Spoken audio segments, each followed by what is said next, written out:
नमस्कार। आपका अखबार के YouTube चैनल पर आपका स्वागत है। मैं हूं प्रदीप सिंह। राष्ट्रपति चुनाव को लेकर सरगर्मियां तेज़ हो गई। सबके अपने अपने राष्ट्रपति पद के उम्मीदवार हैं। कुछ के पत्ते खुल रहे हैं, कुछ के अभी बंद हैं, खुले नहीं हैं। कब खुलेंगे? 29 जून से पहले तो खुलेंगे ही, क्योंकि 29 जून जो है लास्ट डेट ऑफ नॉमिनेशन है। तो उससे पहले आपको पता चल जाएगा कि राष्ट्रपति पद के उम्मीदवार सत्तारूढ़ दल की ओर से कौन होगा और विपक्ष की ओर से कौन होगा, और ये भी अंदाज़ा लग जाएगा कि राष्ट्रपति कौन बनने जा रहा है मोटे तौर पर, अगर कोई बड़ा उलटफेर नहीं हुआ तो अभी जो स्थिति चल रही है उसमें पहले तो मार मची हुई है विपक्षी खेमे में कि कौन पहल करेगा, कौन इस मामले में आगे बढ़ेगा, कौन अपना राष्ट्रपति पद का उम्मीदवार उसकी उम्मीदवारी आगे बढ़ाने में कामयाब होगा। तो कांग्रेस पार्टी ने शुरुआत की। सबसे बड़ी विपक्षी दल है तो स्वाभाविक था कि उनको शुरुआत करनी चाहिए थी। तो सोनिया गांधी ने मल्लिकार्जुन खड़गे को जिम्मेदारी सौंपी कि अलग अलग नेताओं से, अलग अलग पार्टियों से बात करें। उन्होंने शरद पवार से बात की, कुछ और नेताओं से बात की। शरद पवार से मिलने मुंबई भी गए थे वो। ये जैसे ही शुरुआत हुई, मल्लिकार्जुन खड़गे ने बातचीत करना शुरू किया, ममता बनर्जी को लगा कि वो पिछड़ रही हैं। वो आजकल अपने को कांग्रेस की जगह देखना चाहती है। यानी भारतीय जनता पार्टी के खिलाफ अगर कोई राजनीतिक दल है जो राष्ट्रीय विकल्प बनने की क्षमता रखता है, कम से कम नेता जो मोदी का विकल्प बनने की क्षमता रखता है, तो वो उनको लगता है कि ममता बनर्जी खुद है। तो इसलिए वो ऐसे हर मामले में जहां पहल हो सरकार के खिलाफ, प्रधानमंत्री के खिलाफ, वहां वो दिखाई देती है। तो उन्होंने तत्काल चिट्ठी लिखी 8 मुख्यमंत्रियों और कुछ और नेताओं को, 19-20 नेताओं को उन्होंने चिट्ठी लिखी कि वेडनेसडे 15 जून को दिल्ली में एक बैठक होगी जिसमें विपक्ष के राष्ट्रपति पद के उम्मीदवार के नाम पर बातचीत होगी। तो 15 जून है, बहुत नज़दीक है, कोई बहुत ज़्यादा दिन नहीं है। उसके अलावा कांग्रेस पार्टी के दूसरे नेता भी जो है इस कोशिश में लगे हैं। कांग्रेस के अलावा आम आदमी पार्टी को लगा कि कांग्रेस पार्टी इनिशिएटिव ले लेगी, आगे बढ़ जाएगी, ऐसा ना हो कांग्रेस पार्टी के उम्मीदवार को आखिर में समर्थन करना पड़े। अपने नेता संजय सिंह को शरद पवार के पास भेज दिया। उन्होंने शरद पवार की उम्मीदवारी का समर्थन कर दिया, समर्थन दे आए। इसके अलावा और कई पार्टियों से ये बातचीत चलने लगी। ये शुरुआत हुई कि शरद पवार विपक्ष की ओर से राष्ट्रपति पद के उम्मीदवार बने। तो शरद पवार के मन में देखिए, अभी उनकी प्रधानमंत्री बनने की इच्छा ख़त्म नहीं हुई है। अब भी उनको लगता है कि प्रधानमंत्री बन सकते हैं। कोई ऐसी परिस्थिति आ सकती है जिसमें उनको प्रधानमंत्री बनने का मौका मिल जाए। तो राष्ट्रपति पद के उम्मीदवार के रूप में उनका नाम चलते ही वो गंभीर हो गए। गंभीर हो गए इसलिए कह रहा हूँ कि वो सीधे सीधे मना कर सकते थे। उनको मालूम है, शरद पवार जैसे नेता को दूसरे नेताओं से ज़्यादा अच्छी तरह से पता है कि विपक्ष के उम्मीदवार के जीतने की कोई संभावना नहीं है। तो जिस लड़ाई का नतीजा पहले से तय हो और हार तय हो, उस लड़ाई में शरद पवार क्यों फ्रंट में आकर क्यों उतरना चाहेंगे? लड़ाई में शामिल तो होंगे, लेकिन वो खुद क्यों इसकी लीडरशिप लेना चाहेंगे? लेकिन इसके बावजूद उन्होंने सीधे मना नहीं किया। उन्होंने एनसीपी के मंत्रियों की और सीनियर लीडर्स की बैठक बुलाई सोमवार को, मंडे को, और उसमें इस पर डिस्कशन हुआ, बड़ा लंबा डिस्कशन हुआ कि उनको क्या करना चाहिए। आखिर में कोई औपचारिक बयान तो आया नहीं, लेकिन एक मंत्री ने ऑफ द रिकॉर्ड लोगों को बताया कि साहब यानी शरद पवार, महाराष्ट्र में उनकी पार्टी के लोग, उससे बाहर भी बहुत से लोग उनको साहब ही बोलते हैं। शरद पवार कोई नहीं बोलता, पवार साहब नहीं बोलते, साहब बोला जाता है। तो साहब जो है वो जननेता हैं, वो लोगों से मिलना जुलना पसंद करते हैं। वो अपने को राष्ट्रपति भवन में बंद नहीं करना चाहेंगे, वहाँ तक सीमित नहीं करना चाहेंगे। अब इससे बड़ा मजाक क्या हो सकता है? शरद पवार को अगर ये एश्योर कर दिया जाए, आज प्रधानमंत्री नरेंद्र मोदी कहें कि बीजेपी की ओर से, एनडीए की ओर से वो राष्ट्रपति पद के उम्मीदवार होंगे, तो महाराष्ट्र से पैदल चल देंगे। लेकिन मालूम है कि नहीं हो सकते, तो कहा जा रहा है कि साहब जो है वो जन नेता है, वो राष्ट्रपति भवन में जाकर क्यों कैद होना चाहेंगे। तो उनकी ओर से ये आ गया कि वो राष्ट्रपति पद के उम्मीदवार नहीं होंगे। तो एक निराशा, लेकिन कुछ लोगों में आशा। देखिए, हर मामले के, हर सिक्के के दो पहलू होते हैं।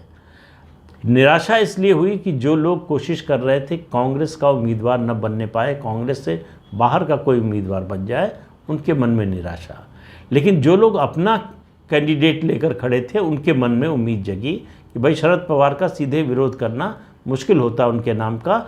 लेकिन अब चूंकि शरद पवार मैदान से खुद ही हट रहे हैं, तो इसलिए अपने कैंडिडेट को आगे बढ़ाया जा सकता है। बीच में एक सज्जन है बिहार के मुख्यमंत्री नीतीश कुमार। तो वो कहावत है ना कि आप कौन, तो बोले मैं खामखा। तो नीतीश कुमार खामखा है। वो पहले उनके आसपास के नेताओं ने माहौल बनाना शुरू किया। कहा कि नीतीश कुमार से अच्छा कोई उनसे योग्य कोई राष्ट्रपति पद का उम्मीदवार हो ही नहीं सकता है। वो बीच बीच में चलता रहता है, कभी प्रधानमंत्री पद के सबसे योग्य उम्मीदवार बन जाते हैं, कभी राष्ट्रपति पद के। तो कहा गया कि नीतीश कुमार में जो खूबियां हैं वो और किसी नेता में नहीं है, इसलिए राष्ट्रपति बनने के सबसे योग्य वही है।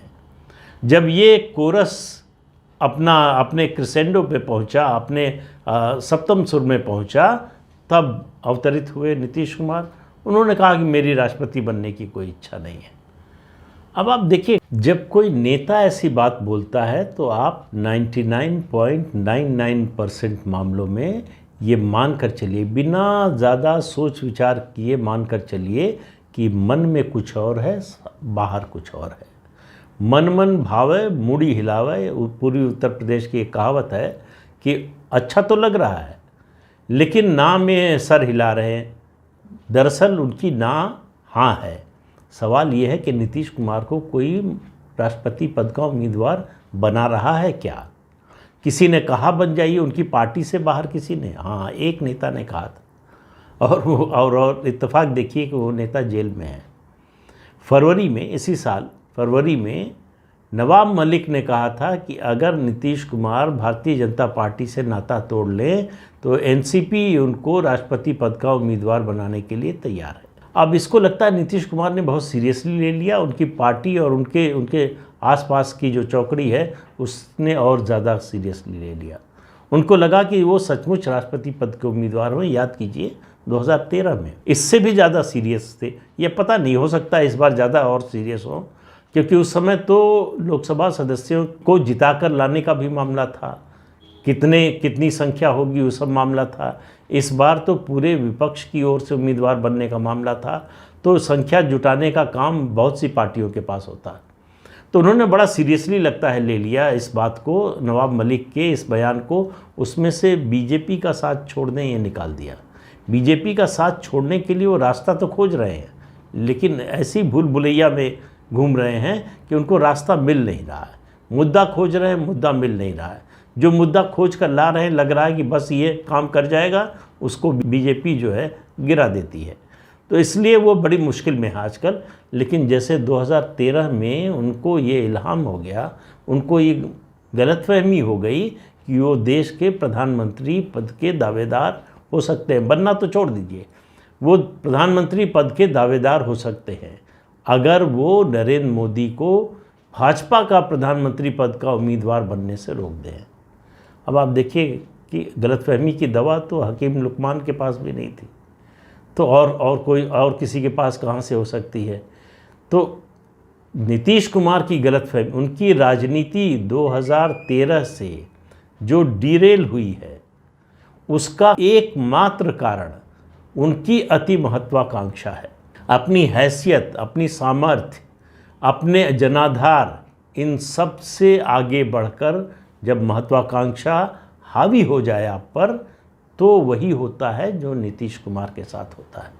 नीतीश कुमार इसका सबसे बड़ा उदाहरण है कि जो अपनी महत्वाकांक्षा के कैदी हैं। तो उनको लगता है कि देश में उनसे ज़्यादा काबिल, उनसे बड़ा समझदार, उनसे ज़्यादा जनाधार वाला, उनसे ज़्यादा योग्य नेता कोई है नहीं। तो ये तो नीतीश कुमार की कथा रही। लेकिन इस पूरे खेल में जो मुख्य किरदार हैं वो कांग्रेस पार्टी और तृणमूल कांग्रेस होने वाले हैं। तृणमूल कांग्रेस की नेता ममता बनर्जी ने जो बैठक बुलाई है, उसमें आने से उद्धव ठाकरे ने मना कर दिया है, MK स्टालिन ने मना कर दिया है, YRCP और नवीन पटनायक के आने का सवाल ही नहीं है।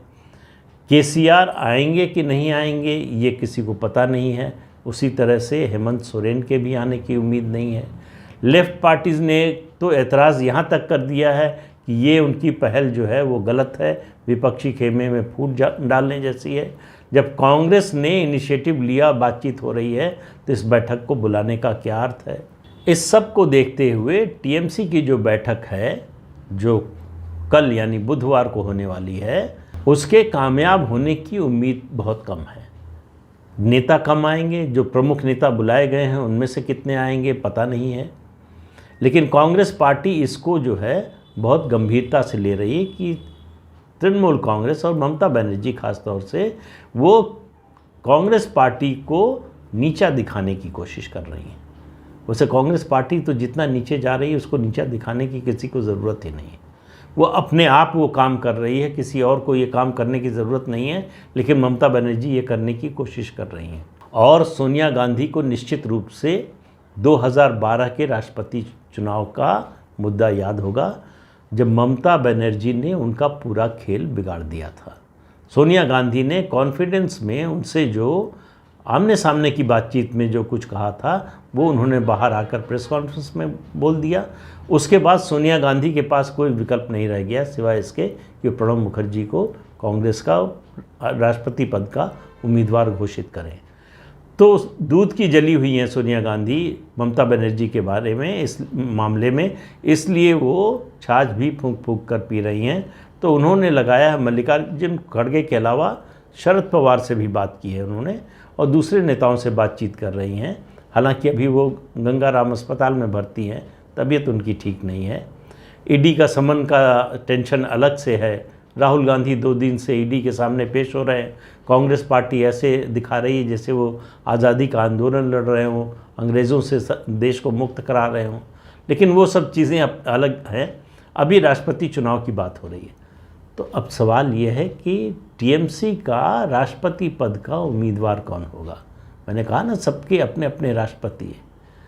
तो TMC के राष्ट्रपति पद के उम्मीदवार जो खबर आ रही है वो है यशवंत सिन्हा। ऐसे व्यक्ति जिनके बारे में एक ही कहावत लागू होती है, ऐसा कोई सगा नहीं जिसको हमने ठगा नहीं।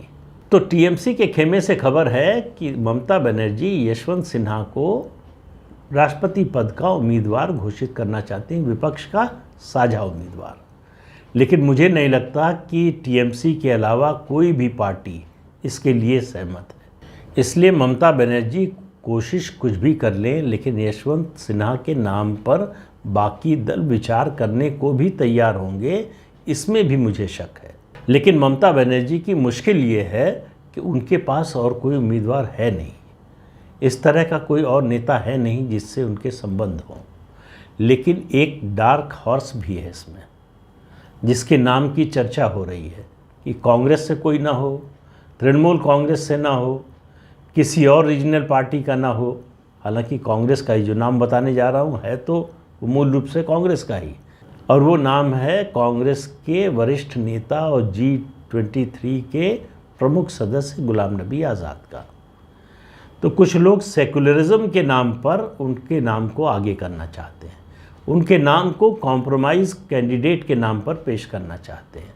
जिन लोगों को सोनिया गांधी को दबाना है, नीचे दिखाना है, उनकी भी कोशिश है। G23 के व्यक्ति पर, नेता पर अगर आम राय बनती है तो सोनिया गांधी और कांग्रेस पार्टी के लिए इनकार करना बहुत आसान नहीं होगा।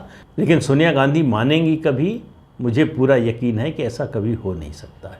इसलिए अभी तक जितने नाम सामने आए हैं विपक्ष के उम्मीदवार के तौर पर, उनमें से किसी नाम पर आम राय, आम सहमति बनने की उम्मीद तो नहीं नज़र आ रही। आम सहमति के खेल में भारतीय जनता पार्टी भी उतरना चाहती है। दिखावे के लिए ही सही, औपचारिकता के नाते ही सही, पार्टी कोशिश कर रही है कि एक कंसेंसस बनाने की कोशिश हो कि विपक्ष भी उनके उम्मीदवार के नाम पर सहमत हो जाए।